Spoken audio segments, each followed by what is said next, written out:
There we go. We're recording. So, welcome and thank you all so much for coming. I'm so excited to welcome you to our chat with Stephen Brown, who is an official friend of the School of Communication and Media, has been such a great resource for our students, and has so much great expertise in so many areas to share with us.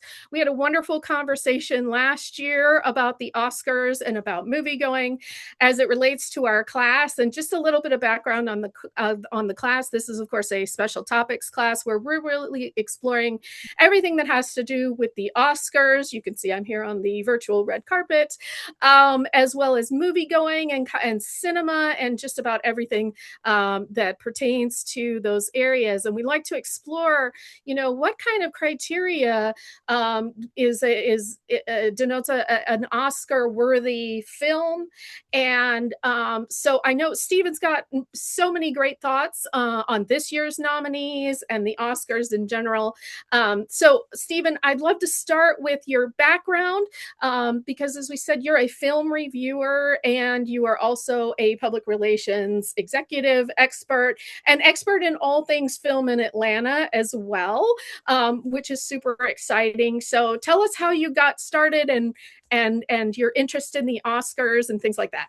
Sure. My origin story isn't too exciting, but as a kid, I would always be the one in class who would write the reviews for our class newsletter or newspaper. And it just continued on through college, where I was writing for the school newspaper in South Carolina. And I was faxing at the time my review back to my hometown papers. And as email came about, I was starting to email it to others. So I definitely always had some place to be publishing my reviews. For 13 years, I've been publishing on silverscreencapture.com, which is my site. I am getting better about TikToking and the like. So Film Thirst is my TikTok, which I go for some broier films and give it 4 pints or an empty pint glass if it's not a great movie. And so I definitely look forward to coming to a lot of festivals this year. I've actually done local festivals like the Atlanta Film Festival and the Atlanta Film Festival. There's great opportunities, by the way, to get involved in those locally. This year, I am doing virtual Sundance. It's the last year in Park City, just doing it virtually this weekend. So I got 10 movies to watch this weekend. And I'm going to go to Toronto Film Festival. So I've never actually been to a big festival like that before. I'm doing that this year. But my day job is public relations here at Cookerly PR, so where I publicize some great accounts and work on a lot of different exciting things from retail to technology.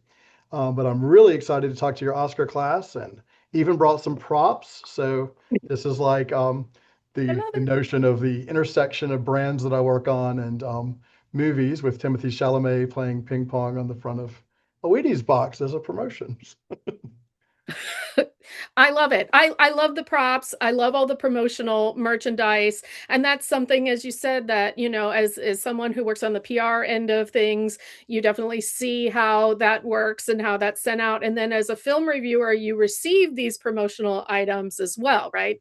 Right, it's funny because, yeah, you're right. I'm spending most of my days pitching reporters about the topics that I promote, but then I'll go to an event that is promoted by PR people that do the movie reviews. So, for instance, my friend Scotty, who works at Allied Public Relations, as we're walking out of Weapons, she hands us all this little face tenderizer, I guess I'll call it, and tells us to make chicken noodle soup after we've just watched a movie that had some really unsavory things go down in the kitchen with this particular tool. So, holding on to the different things to help me remember that movie. And there's definitely a major public relations apparatus that goes into the campaigning of movies.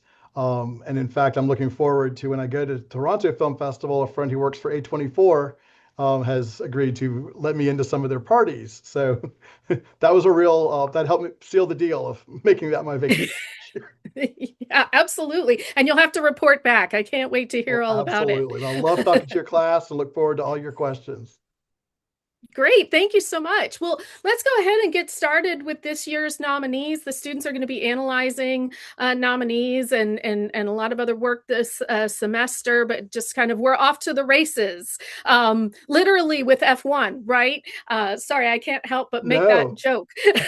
I will definitely say that I think that the folks who voted for the 10 nominees this year were taking very seriously the notion that cinema is back, or that cinema never left, or that movies are meant to be on the big screen. Even with some of the ones that were Netflix and digital premieres, there's a real point to be able to say that don't you wish you'd seen Train Dreams at a festival on a big screen rather than streaming? Or don't you wish that you'd gone to F1 in the theaters to hear that exciting, thunderous race car noise? Or, thank you, Warner Brothers, for putting a One Battle After Another or a Sinners into the biggest formats possible. And so there's really a big celebration of that. Probably a lot of the films, if they aren't already, being re-released so people can see them that way. And just encouraging people that the act of cinema, the act of these big formats, the 70 millimeters, the IMAXs of the world, is part of the ecosystem that keeps things going. And in a world where people are worried that if Netflix gobbled up all the big studios, that we would just have movies streaming and it wouldn't be nearly the craft and care of creating something that would be an all-engulfing picture that's up in a small temple of the cinema, to be able to go with other people and experience that ritual together. I think Hollywood definitely doesn't want that to go away. So I think you're going to see a lot of suggestions this year of the big, rich tapestry of films on the big screen. And you'll see a couple different movies that did premiere mainly on streaming. You'll see a lot of the rise of the international films also there. That seeing these movies as part of festivals and part of that experience is something to savor. Hmm.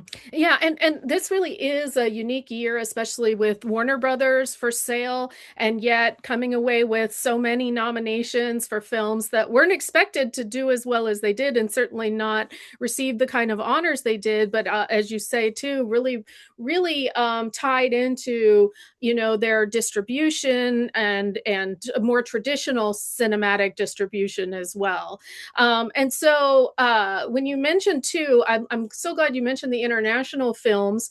And what do you sort of attribute that to, that, increasing in popularity, and we're seeing more nominees? And of course, a few years ago, we had, several, we had Parasite, and we had several other films that really captured Oscar Academy voters. And so what do you see as kind of contributing there?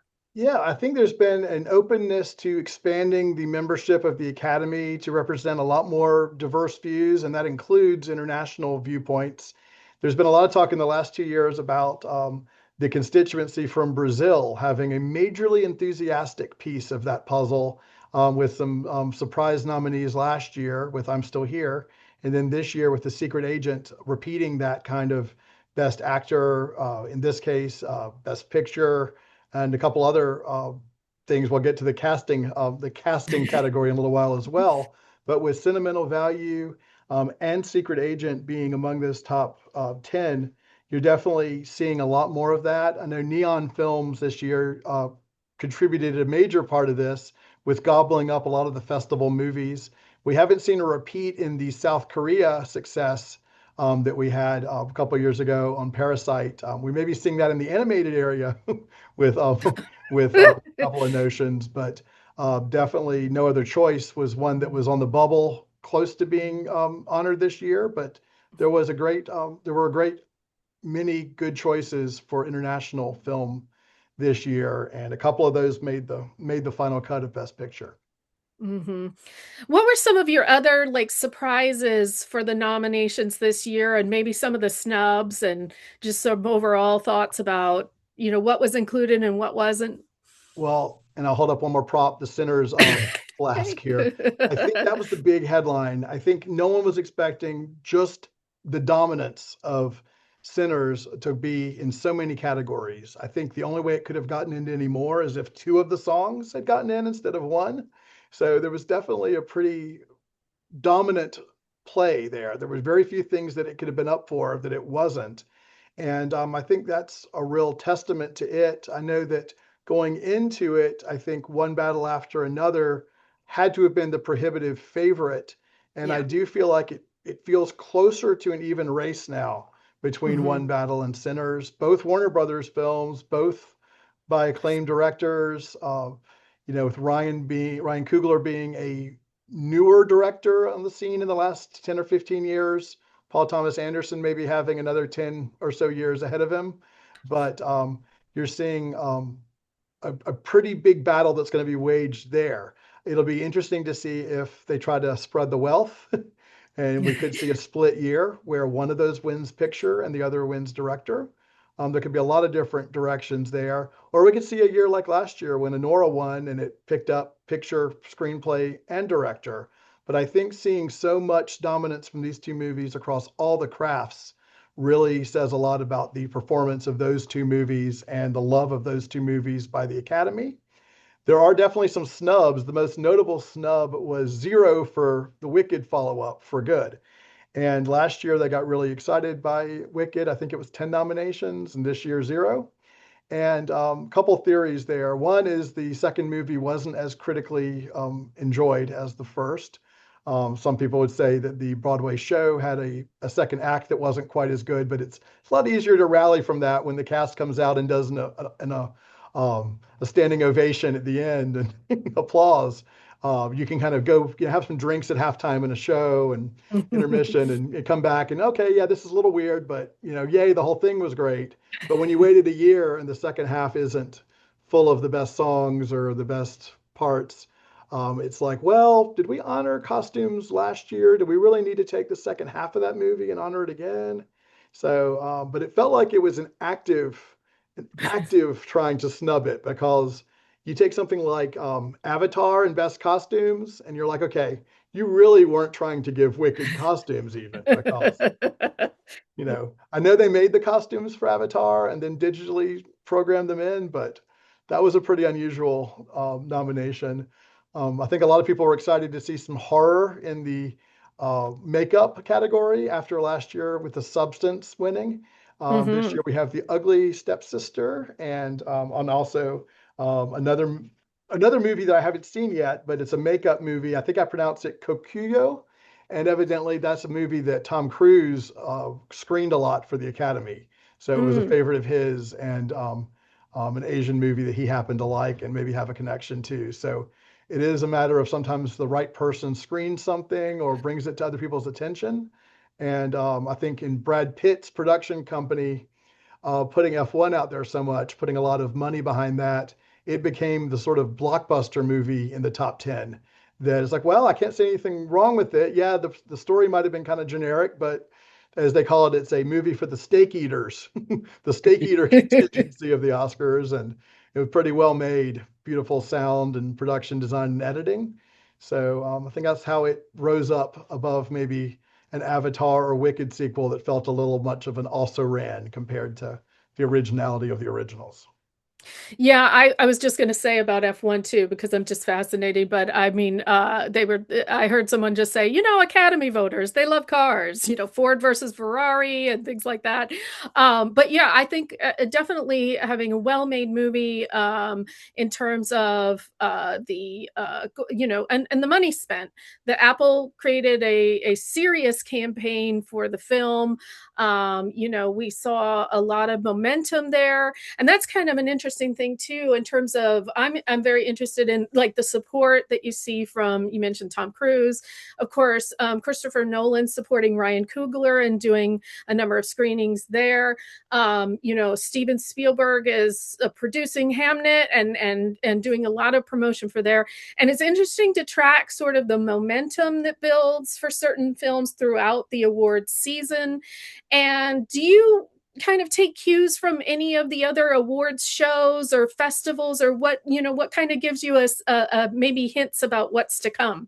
I think the last couple of years, Sundance and the Cannes Film Festival have been real harbingers of what's to come.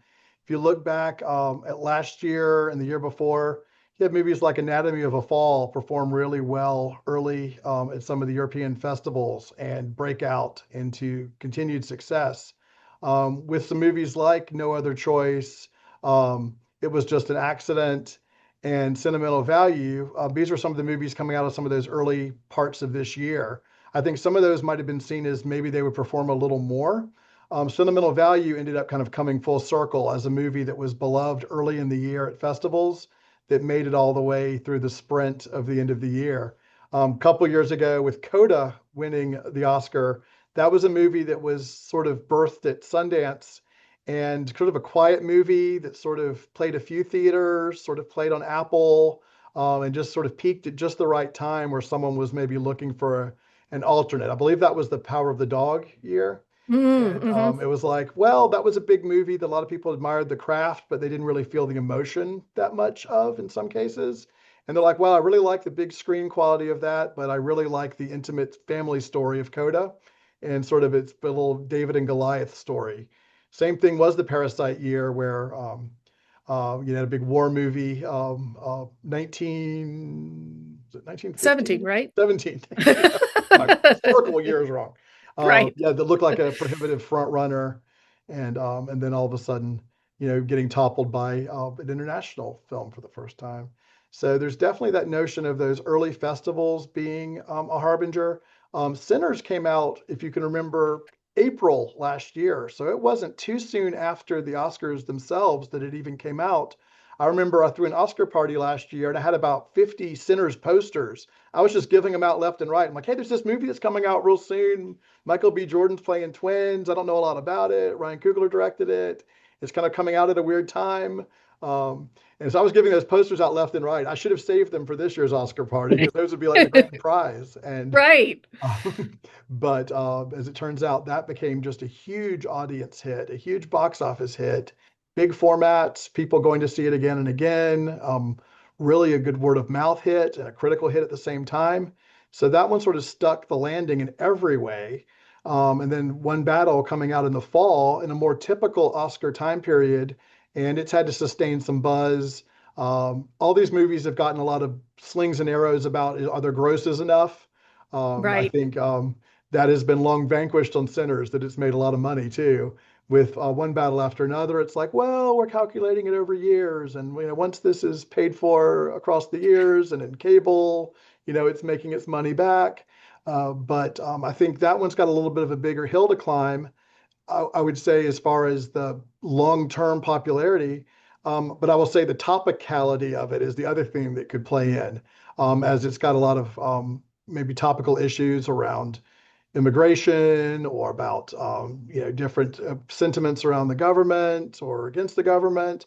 I think there'll be a lot of things there that might play into its intrigue with voters. And so I think ultimately it may come down to those two movies being very close, almost Mm-hmm. tied. I don't think there's like a tiebreaker that gets in there. For a long time, it looked like Hamnet, but that underperformed a Mm-hmm. little bit with the Academy. I would say Sentimental Values probably the third, and it doesn't look like it would really break in and surprise anybody. So I think it's going to be one of those two Warner Brothers movies this year. Yeah, I think it's definitely one of theirs to lose for sure. And I think that's interesting too. I mean, box office, the idea of, if we talk about in the class about, what does success mean? What does prestige mean? And, there's a lot more conversation about, well, this may not have performed well, but it was successful in the sense that it earned an Oscar nomination, it accomplished some other goal in terms of that sort of critical success. And so do you see like shifts in focus in terms of, especially as theaters or as you're, kind of watching or production companies and their strategies, do you see them kind of, shifting their focus on specific things? Because another thing too is just that the Golden Globes now has a category for box office achievement, and there's been some discussion as to whether or not the Oscars should do that, and the inclusion of more box office, hits in the nominees. So, what are your thoughts about kind of what makes an Oscar quality film? Yeah, I think you used to say that it was very big deal for an Oscar movie to be capital I important. Mm-hmm. Did it address a topical issue? Did it say something about our times? I don't think that's always the case. I think you can kind of give some fun medicine into the movie and it'd be like, well, yeah, this is a movie about a juke joint being put together and some vampires might come in there. But, he's like, oh, but it's telling a lot about race and history and musicality and the Mm-hmm. history of the blues, and there's so many other elements that get brought in. So it's like, yeah, I'm learning a lot about that while having just a great time at Sinners. So the question is that balance, is one battle a pretty great propulsive action movie about a father trying to rescue his daughter, or maybe the daughter's rescuing the father, and but it's told in an uncertain times. In that one, it's sort of got a made up background and a made up current times, which is sort of interesting. It's sort of playing coy with, is this supposed to be Antifa, or is this supposed to be just a group that's kind of like it? And is this supposed to be in a time that's set close to our own or not? And even the villains in it giving kind of unusual names, sort of cloaking, like, I'm not really calling these people out, but I kind of am. And so the question is, like, do Oscar voters want to feel like they're voting for something important or entertaining? And I think maybe the choice is not that you're choosing one or the other. I feel like maybe Hmm. F1 is the only thing on the list that's like, no, that's just entertaining. Everything Right. else there maybe has a lot more subtext to it. And so I think you'll see a lot more movies, like even a Weapons, where yes, it's entertaining, yes, it's a horror movie, but it's elevated somehow by the notion of, discussing, like, well, how are we looking at our children um, as weapons? Are we looking at our neighborhoods or the way we treat each other as weapons? What was the discussion point of that one, even if it was just entertaining? And so I think you'll see some of those types of movies that are both entertaining and educational or important, taking up some of those types of screenplay nominations. I think you're looking more for an original story, a creative adaptation, that also feels like maybe it has something important to tell deep in the mix as well.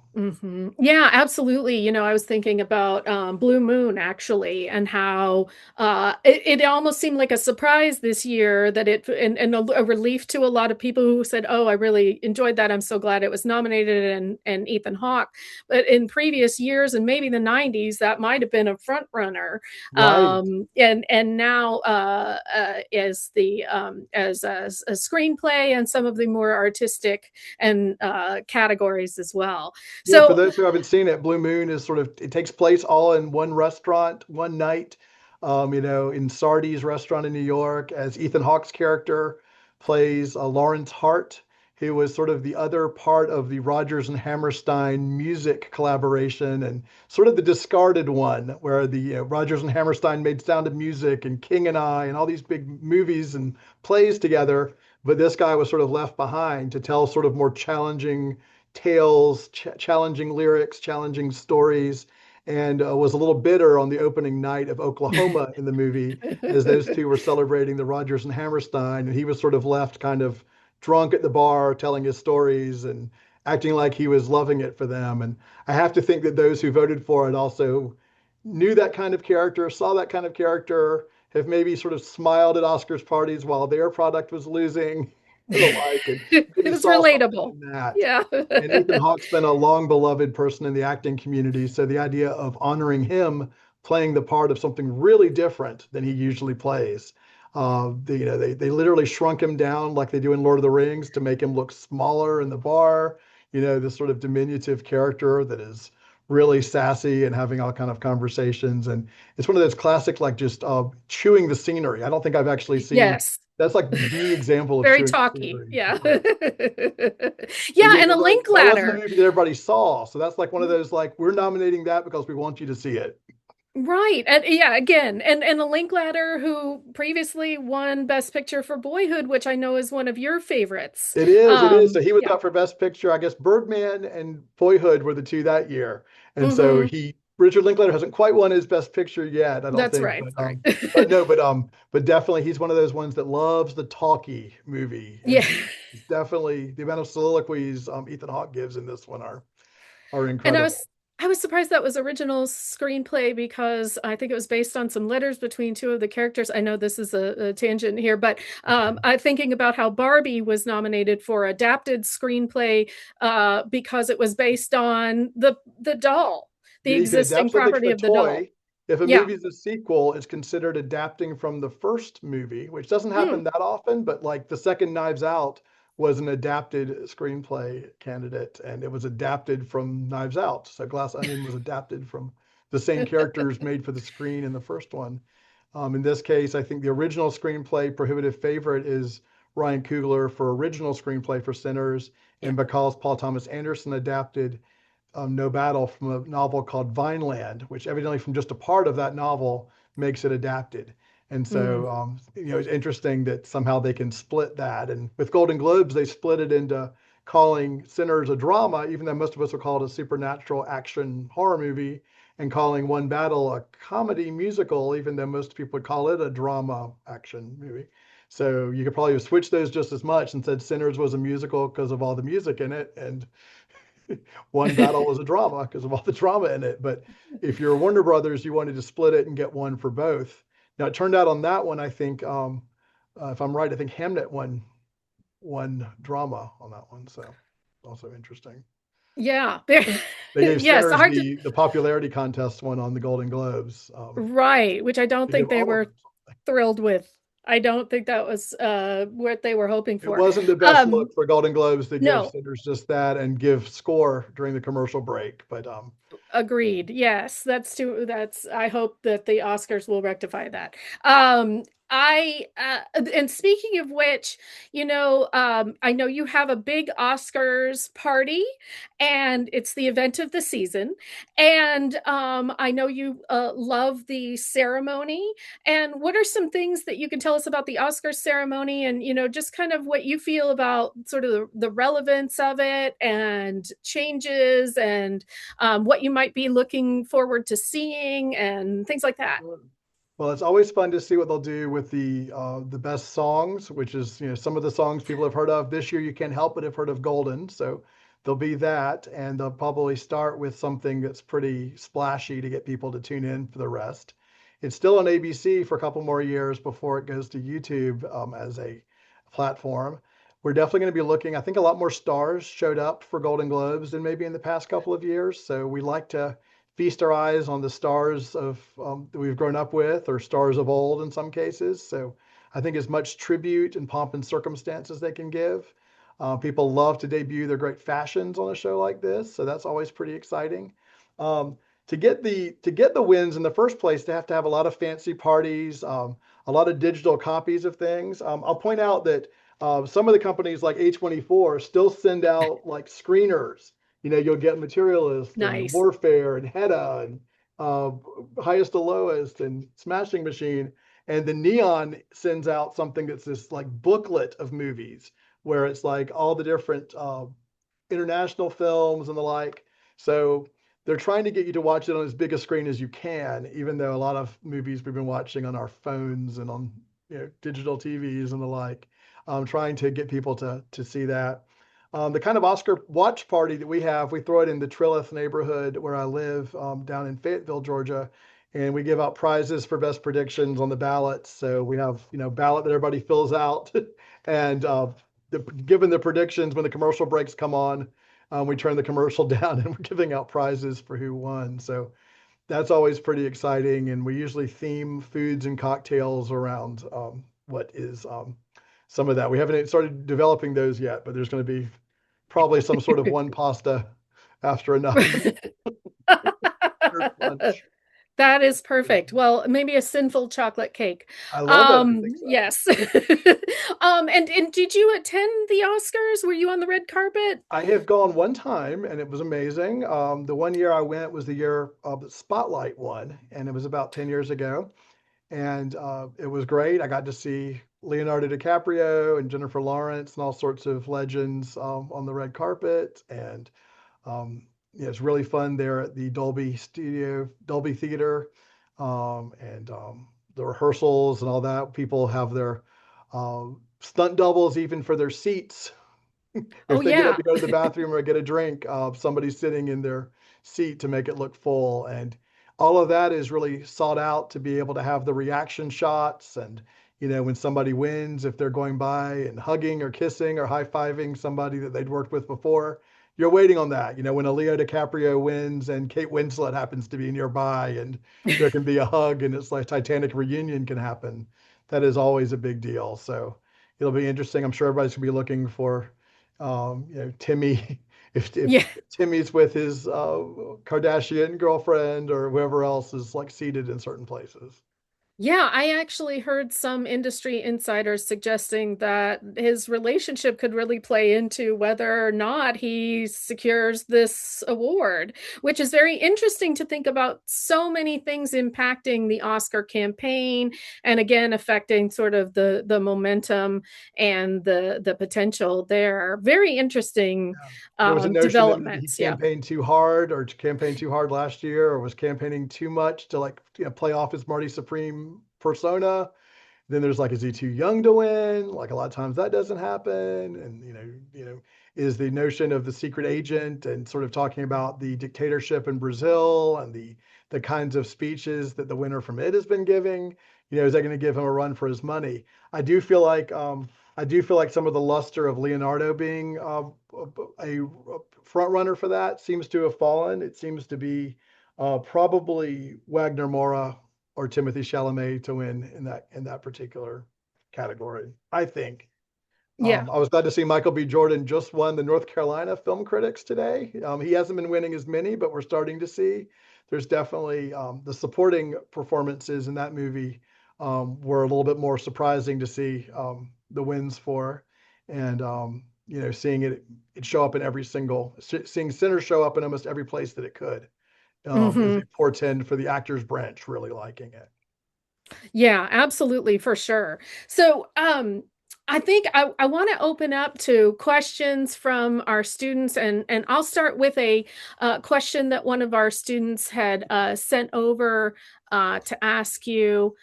So I'm gonna take a look, but I know that our students are always interested in your recommendations and your advice for them as they're getting started in their careers. And this particular student wanted to know about film reviewing, and so she's asked, "Do you think critics still shape the conversation around movies, or has that shifted?" And then she wants to know how someone gets started in film criticism and what makes editors take them seriously. Well, the good news is the field of film reviewing has become much more democratized. So we all can get ourselves a Letterboxd account and put a review up of everything we see. And in fact, I do. So if I didn't even have a site of my own to review for, I'd still be doing it there. I can't imagine not recording somewhere what I thought of a movie. And then social media and video platforms make it so much easier to have a walking out of the movie reaction, having a social reaction, having a full, deeper review of something. So I think there's probably just as much of an opportunity in our next generation of finding new ways to record those reviews and share that.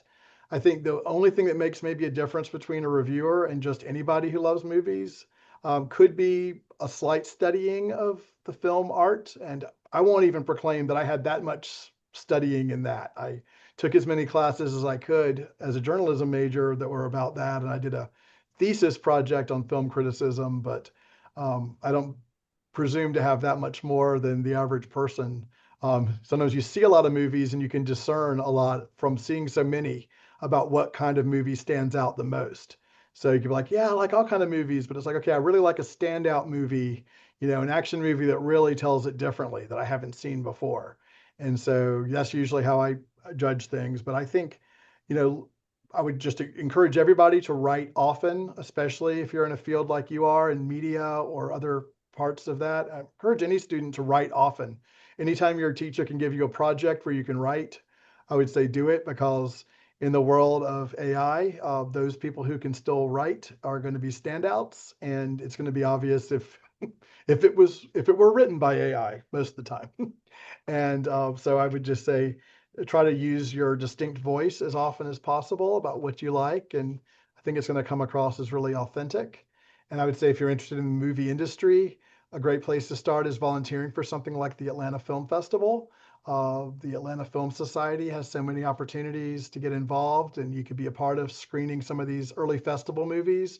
I know through working at the film festival as just either a critic or a volunteer, got to meet the casts of all sorts of movies from Sing Sing to Everybody Wants Some, and have met a lot of different great artists, independent artists that are debuting their movies here. And it's a great way, hosted largely at the Plaza Movie Theater on Ponce. And so there's just a lot of different opportunities here in town to get involved. And you read a lot of other reviewers too. You have some favorite I reviewers, and I do. think, I do. I yeah. try not to read any before I write mine. It's sort of funny when I find that I have a completely different opinion than the rest, and I'm like, well, that'd be interesting if I checked, Like Hamnet is one I didn't love like everybody else did, and I was surprised they liked it so much.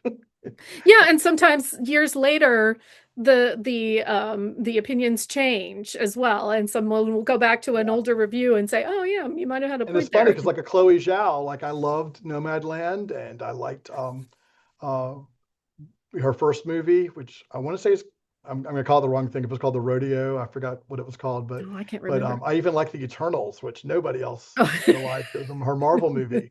But yeah, Hamnet just didn't do it for me, even though I'm a huge Shakespeare fan. So I don't know. Maybe I went in thinking it was going to be sad and it wasn't sad at all. Mm. There. I think it had like a little Hollywood gloss on it for me. I was sort of surprised that it sort of Mm. seemed a little more manipulative than I was hoping. But yeah, there's just yeah, all sorts of ways. But yeah, as far as reading other reviewers, I always grew up reading Roger Ebert, so I still go to the people that keep his legacy alive on RogerEbert.com. Always read the New York Times reviews. Definitely. Nowadays, there's a lot of online reviewers that I watch. I watch the Oscar Expert, which the two guys, I guess, from New York, Cole and Brother Bro. So I watch a lot of videos, a lot of podcasts of people doing reviews as well. The Big Picture, lots of different podcasts where they're reviewing movies. Yeah, the video essay has really become the venue for a lot of reviews now, for sure. And I love the book Opposable Thumbs about Siskel and Ebert. I That love was a that. great A one as neat well. thing for me too in the last couple of years is I've been a member of some critics groups, and so I've gotten to know a lot of the Atlanta critics and Georgia critics. There's so many great voices here. So you can go to something like the Atlanta Film Circle or Georgia Film Critics Association and pick up a lot of other people to bookmark and flag to read their reviews. And sometimes there are awards that they do about movies that were filmed here, movies that started here, screenplays that were written here. And so there's just some interesting ways that some of those groups can honor some of the Southeast and regional approach to movies. Yeah, we think about this as a production hub, but it really has so many facets of the industry and so many opportunities to get involved with various associations and groups as well. So that's a great opportunity. Thank you so much. Well, let's see if any of our students attending right now have any questions. You're welcome to put them in the chat, or you can unmute and ask Stephen anything you'd Yeah. like. Amber, as you look for any of those, I'll mention that best casting is sort of a new category this year, and it's really interesting because there's the debate about whether there's a best cast or best casting. And in this case, you can look at the ones that were up as ones where the craft of casting was evident, i.e., in Marty Supreme, did the casting folks have to put together people who look like period New York and then like Asia and other places and have to do a lot of interesting casting?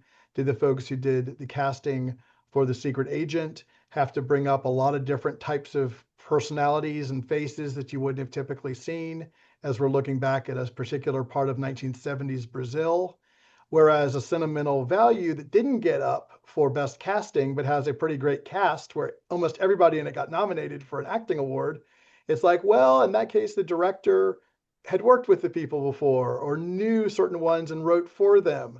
So it didn't seem as much of a stretch to do that type of casting. A lot of us thought Weapons might get into casting because evidently that film got delayed and it was originally going to star Pedro Pascal and like this entire different cast. And so someone's like, wow, that should get best casting because they had to put together a whole new cast weeks before production and get it going. Yeah. But it looked like in a lot of cases, they really liked the diversity of casting that the casting agents were able to do in the casting category. That's going to be so interesting how they sort of operationalize that criteria for that new category. I'm glad you mentioned the distinction between best cast and casting. So Because that'll be very. The SAG now the Actor Awards does a best ensemble, and some people are like, "Is it just Mhm. going to repeat? Like, is it the best ensemble award?" And it feels like it's more for the active casting. Yeah, yeah, which is very true to the Academy in terms of honoring the people who put the films together, really. Yeah, you've got guilds that really work to get a new category put together. So I'm sure the casting folks have been lobbying forever to be able to get a casting award. In the same way as in a couple of years, we'll see a first stunt award. So we'll start seeing an award for the folks that coordinate these stunts. So it's not Oh, necessarily for every stunt man or woman that's in it, but it's definitely for the person choreographing, or I guess I'd say coordinating the stunt craft. gotcha. Yeah, I would like them to. It's too bad they didn't have that around 10 years ago. No Through doubt. I'm all sure I'm of the sure Tom Cruise various, would have liked that to have come out for his Mission Impossible movies. absolutely, number one.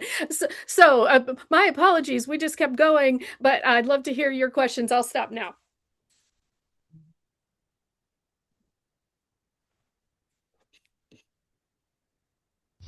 Can you hear Anyone who, me? yeah, I hi thought Noah, Noah's how are lighting up. you? Hey, Noah. Yeah. I'm good. How are you? Very good.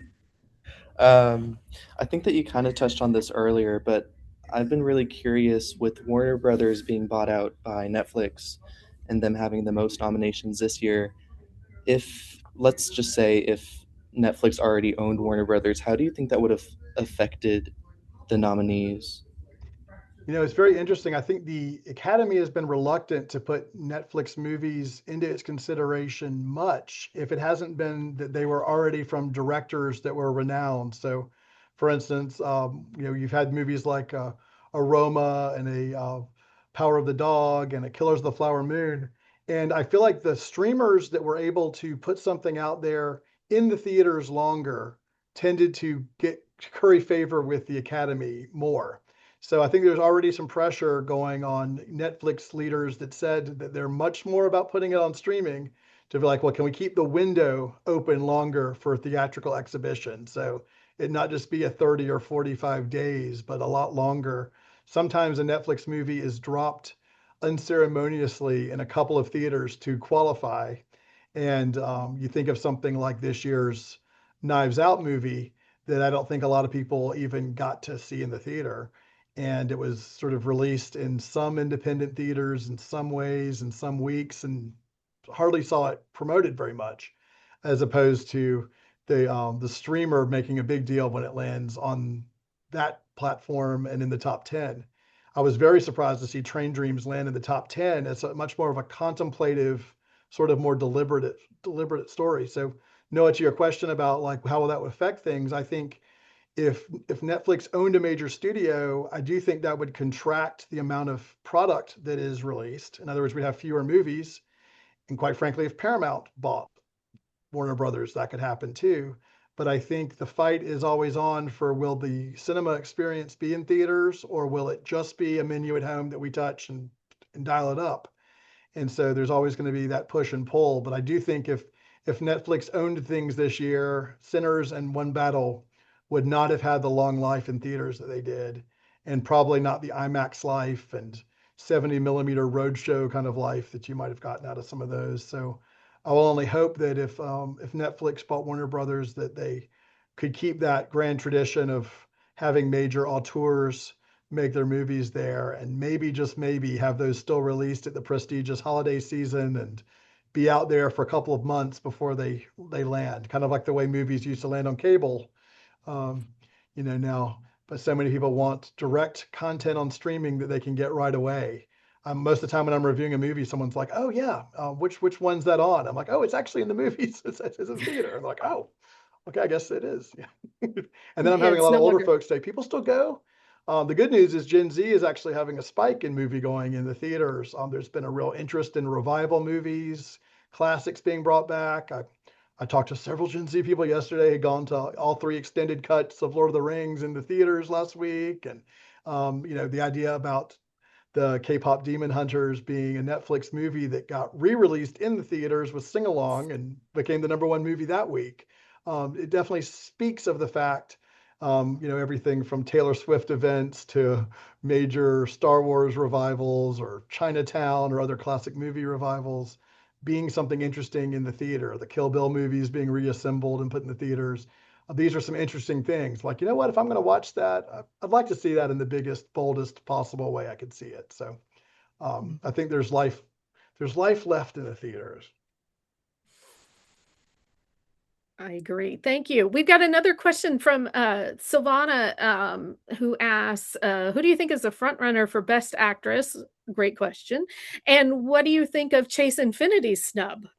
No, I'm glad you mentioned that. So I think Jessie Buckley has long been the prohibitive favorite for Hamnet, and I do think if Hamnet wins anything, it is that, and it's pretty resolute. I think Rose Byrne was a popular critical choice for If I Had Legs, I'd Kick You.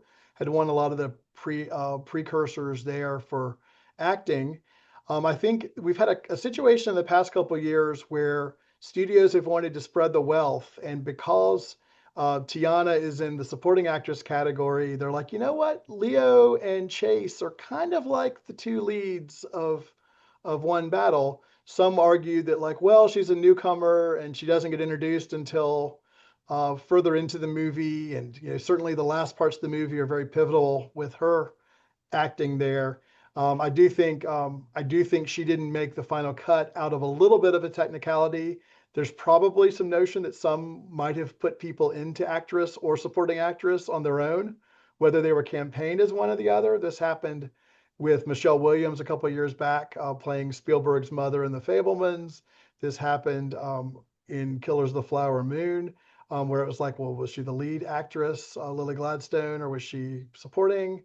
And so there's sometimes that category situation where we're not quite sure. I also think in this case, if there was a fifth slot, it probably was the Chase Infinity slot. And I think Kate Hudson came raging on the circuit of the Oscar parties, Yes. being able to campaign really well. You evidently go into a room and she knows everyone. And there was a symmetry to her getting nominated years ago for Almost Famous, and then being an adult and playing a part that played a real person in Song Sung Blue, where she sang and she had to put on some weight, and she, um, real person, and had some comedy and tragedy and singing. And I think maybe she got to strut her stuff a lot in that one, and people were watching it because it just came out at Christmas. They were watching it right before the Oscars. And some people were like, you know what I just saw?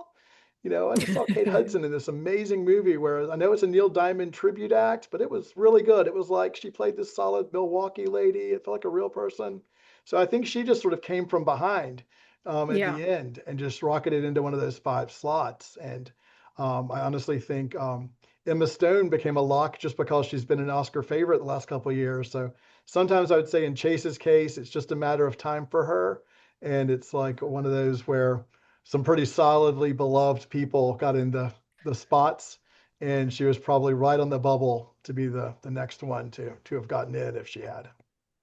Yeah, but definitely agree. I think she has a long career and a lot of opportunities, especially with the support everyone she worked with, who's so well, well admired and well placed, is in her corner. So I see that for sure. But definitely, very representative of how categories are viewed, how certain performances are positioned versus the actual performance.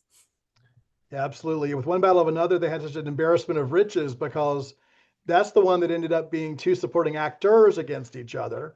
Sentimental Hmm. Value has two supporting actresses against each other. One Battle After Another could have had as many as three supporting actresses against each other. And so when they pushed Chase into the lead category, they definitely maybe hurt her chances a little bit, because I think if she'd been in the supporting actress category, she might have run away with it. Hmm. Yeah, definitely. Well, I want to thank you so much for sharing all of your insights. I'll probably come back to you many times during this Oscar season as things develop, and for your expertise. And so when the students look out, I know we've got silverscreencapture.com where we can find you and your reviews of just about everything that's nominated, as well as some other places where we might be able to find you on LinkedIn and. Absolutely. You'll find, yeah, Stephen Michael Brown or Stephen Atlanta or Film Thirst on TikTok, a lot of different versions of me. This weekend, I'll be watching 10 virtual Sundance movies and writing reviews. So I look forward to sharing those, and have an Atlanta Jewish Film Festival movie or two that are reviews have gone up, and get to see me give Chris Pratt's new movie an F and all sorts of fun things this week. So Oh Oh no. It won't be in next Spoilers. year's Oscar consideration. Ah, gotcha. Yes. But all your Sundance viewing could potentially be ones we see at next year's Oscars as There are well. definitely some ones in there that I think will be remembered from what I can tell from what's being buzzed about. I haven't watched them yet, but that's happening starting Thursday. This is being filmed on a Tuesday. So, Yes. but I'll just look really forward to it, and stay in touch if there's any questions I can answer for any of you that are aspiring into the film review world. And you've got a great teacher in Professor Hutchins, who Thank you. is both an enthusiast and a great academic. And this is wonderful that you've got a whole class to celebrate this great tradition going on 100 years pretty soon. Thank you so much for being such an incredible resource and support for our students. We really appreciate it. Have a wonderful award season and take care. And we will see you, sorry, on the red carpet. Absolutely. Look forward to March 15th and everything in between. Talk to y'all later. Thank you so much. Bye bye, everybody.